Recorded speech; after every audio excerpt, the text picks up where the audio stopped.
Estamos de volta ao último bloco do Tira Dúvidas de Linguagens, que conta agora com a participação das professoras de língua portuguesa, a Maria Alice de Souza e a Ludmila Lima. Seja bem-vinda, professora Ludmila. Obrigada. Antes da gente passar para as nossas questões, vamos relembrar as aulas dos anos iniciais de hoje. Professora Ludmila, tudo bem? Tudo bom. Conta pra gente o que os alunos viram no 4º e no 5º ano hoje. Nós vimos o texto argumentativo e o vlog, que está tão presente, né, na nossa vida. Coisa boa, obrigada, professora Ludmila. Agora que já relembramos as aulas da professora Ludmila, vamos voltar para as nossas questões? Vamos lá? E a primeira questão desse último bloco é para você, professora Maria Alice. O que é resenha? Olha, então, nós já comentamos sobre a resenha, e então vamos sistematizar. Resenha, né, é um gênero discursivo, né, um tipo de texto que vai apresentar, analisar um objeto cultural. E aí nós entendemos como objeto cultural livros, filmes, exposições de arte, séries. Gente, muitas vezes a gente surge uma série nova e a gente fica pensando, eu vou assistir, não vou assistir. Aí o que a gente faz? A gente vai ler uma resenha para saber se ela é indicada, né? Para saber um resumo, porque resenha costuma ter também no seu corpo um resumo ali, né, desse objeto cultural. A mesma coisa acontece com livros, né? Eu vou ler ou não vou ler? Será que é meu estilo? Aí a gente vai ler essa resenha. Por isso, né, essa questão que a resenha, ela forma opiniões também, porque a gente lê, se a gente gosta ali do resenhista, não vou nem assistir essa série, porque está falando que ela não é boa. Então, é formadora de opinião também. Ou então, a gente pode assistir a um vlog, como o da Carol Moreira, que faz resenha de séries, de filmes, né? Dessa produção aí toda que a gente costuma acompanhar. Ótimo. É interessante, né, gente, que hoje nós temos esses gêneros, né, híbridos ou assumindo outros veículos, né? Se antes a gente tinha resenha e só um texto, né, a questão do texto escrito, né? Hoje nós já temos outros veículos, né? Então a resenha em forma de vídeo, né? O vlog. Isso. Que legal. Ótimo, professoras. Vamos para a próxima. Nossa próxima questão é para o 5º ano. Qual é a diferença de um blog e um vlog? Aí quem não sabe, né, vai falar assim, isso está errado, né? Isso está escrito errado aí com o V, né? E é uma confusão muito comum, né, de blog para vlog, porque o que acontece? Os blogs surgiram quando a internet ainda não tinha tantos recursos, então surgiram os textos escritos, mais ou menos parecido com diários pessoais ali daquelas pessoas. E com a evolução, com a possibilidade de colocar outros elementos, começaram a aparecer as fotografias e depois os vídeos. Então hoje a gente tem vlog, que é a junção de vídeo com blog.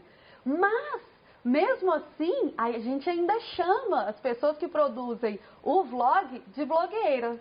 Quem que não assistiu a blogueira da maquiagem, né? A blogueirinha. Então a gente ainda confunde, até porque o vlog é um blog feito em vídeo.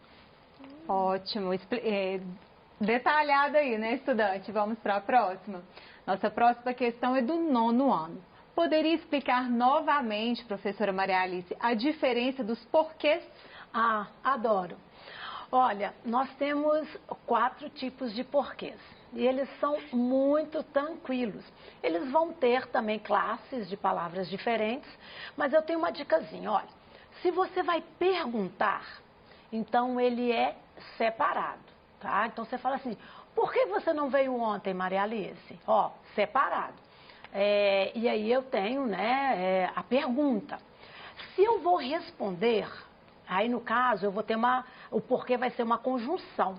Porque eu vou falar assim, eu não vim ontem porque estava chovendo. Olha, eu vou dar a justificativa aí porque eu não vim. Então a resposta é junto. Então lembrando, pergunta separado, resposta junto. Se eu vou fazer a pergunta, nós já sabemos que pergunta é separado. ok? Mas se eu coloco esse porquê lá no final, então ele vai ser separado e com um acento. E aí você vai lembrar que você vai subir um pouquinho a voz, né? Você não veio ontem? Por quê? Tá vendo? Então, o acento é até para te dar aquela, olha, eu tenho que fazer, né? Mudar a entonação. E o quarto caso ele é junto e com acento. E aí você vai lembrar o seguinte, eu posso substituir por motivo. Então, eu falei, né? Eu não vi ontem porque estava chovendo. Aí eu posso falar assim, o porquê, seu porquê não justifica. Quer dizer, seu motivo não justifica. Fácil, né, gente? Obrigada, professora. Vamos para a próxima. Nossa próxima questão é do quarto ano. Posso usar a argumentação em diferentes gêneros textuais? Claro que sim. Na aula, a gente até viu um poema que tinha uma argumentação, né? Então, a gente pode sim usar em diversos gêneros textuais a argumentação. Obrigada, professora Ludmila. Agora uma pergunta do sétimo ano. Qual é a finalidade da resenha? Nós já comentamos, mas vale reforçar. Olha, então a finalidade da resenha é apresentar um objeto cultural. E aí vocês vão perguntar, para que apresentar esse objeto cultural? Porque muitas vezes as pessoas querem ter saber sobre aquele objeto, cultural, se é bom, se vale a pena, né? Então ele vai recorrer à resenha para poder conhecer. E tem uma coisa interessante sobre resenhas. Tem algumas resenhas que o pessoal avisa, olha, aqui tem spoiler. Se você é aquele tipo de leitor e tal, que não quer saber o final da história, não leia essa resenha, porque acaba contando detalhes. Mas normalmente eles avisam, ó, tem spoiler. Lá no vlog seria alerta de spoiler. Com certeza. Vamos para a próxima. Agora a gente quer saber qual é a finalidade do texto argumentativo. A finalidade do texto argumentativo é convencer alguém. Convencer alguém da sua opinião, do seu ponto de vista, convencer os seus pais a te deixarem fazer algo, convencer que a solução que você propõe para um problema é a melhor solução. Então, sempre o argumento vai ser uma tentativa de convencer alguém. Quer complementar, professora? Eu quero, porque o sexto ano também viu as cartas argumentativas. Então, nós vimos a carta de reclamação, então a pessoa descreve ali um problema, e aí ele vai até dar uma solução. Então, tem que ter um argumento, porque ele quer ser atendido, né? Então, a solicitação, então você escreve, então você tem que ter argumento, porque senão você não vai obter o pedido. Então, nós vimos aí as cartas que vai ter argumentação. Obrigada. Inclusive, a nossa próxima questão é do sexto ano. Qual é a diferença entre a carta de solicitação e a carta de justificativa? Sexto ano, nós já falamos da carta de solicitação, que é aquela que faz um pedido. Pessoas formais, você vai fazer um pedido a uma instituição, eu dei o exemplo, por exemplo, do estágio, né? Então você faz um pedido ali. A justificativa é o seguinte, você tem algumas obrigações profissionais ou obrigações estudantis. E aí você precisa faltar aquilo, né? Aí você vai escrever uma carta justificando. Então você tem uma prova. Mas aí você tem um dentista marcado, você vai faltar a prova. Não vai fazer essa prova. Então aí você vai fazer uma carta de justificativa, né, para a pedagoga, né, para a diretora, justificando que você não vai poder fazer aquela prova naquele dia, porque você tem um outro compromisso.